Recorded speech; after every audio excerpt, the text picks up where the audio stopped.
Patuloy na magdadala ng pagulan ang Southwest Monsoon o habagat sa kanlurang bahagi ng Luzon sa susunod na 2 araw.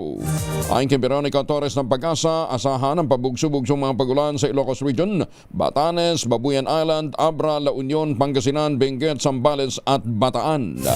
Kasama din sa uulanin ang Metro Manila, Cavite, Laguna, Batangas, Rizal, Quezon. Nalalabing bahagi ng Cordillera Administrative Region, ang Cagayan Valley at ang Central Luzon. Pinayuhan ni Torres ang publiko na maging vigilant, mapagmatsyag sa posibleng mapagbaha at pagguho ng lupa. Mula Huwebes hanggang Sabado, July 31 hanggang August 2, sinabi ni Torres na asahan din ang bahagyang pagbuti ng panahon, ngunit asahang magdadala pa rin ang umiiral na habagat ng paminsan-minsang mga pagulan sa Ilocos Region, Batanes, Babuyan Island, Bataan, Zambales, Metro Manila, Cavite at sa Batangas. Kasama na natin si Chanel Dominguez mula po sa Pag-asa. Ma'am Chanel, good morning! Good morning din po sa inyo, Sir Angel. Good morning din po sa mga taga-subaybay natin. Para po sa ating weather update, wala naman tayong minomonitor na anumang bagyo or low pressure area sa loob at labas ng ating Philippine Area of Responsibility na posible makaapekto dito sa ating bansa. Pero patuloy pa rin ang pag-iral ng Southwest Monsoon dito sa buong bansa natin. Kaya inaasahan po natin yung mga paminsan-minsang bugso ng pag-ulan dito sa Ilocos Region, Batanes, Babuyan Islands, Abra at Benguet.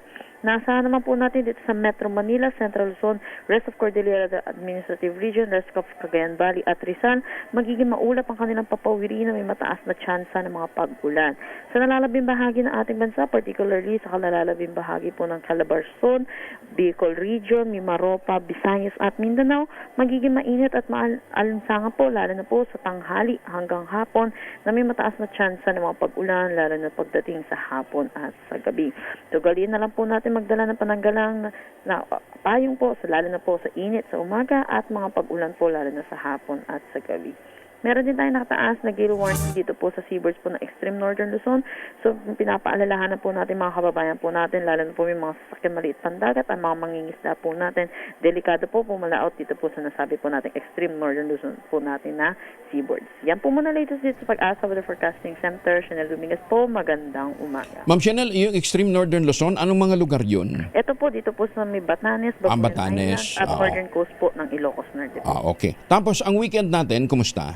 So nakikita po natin, sa mga susunod na araw po, mag-i-improve na po yung ating weather. So inaasahan po natin, possible po, mabawas-bawasan na rin po yung mga pag-ulan na dala ng Southwest Monsoon. Naku, pwede na pala kami maglaba ngayon dahil pwede matuyo by weekend. Opo. Thank you, Ma'am Chanel. Magandang umaga. Po, Sir Angel. Si Chanel Dominguez mula po sa Pag-asa. Maganda.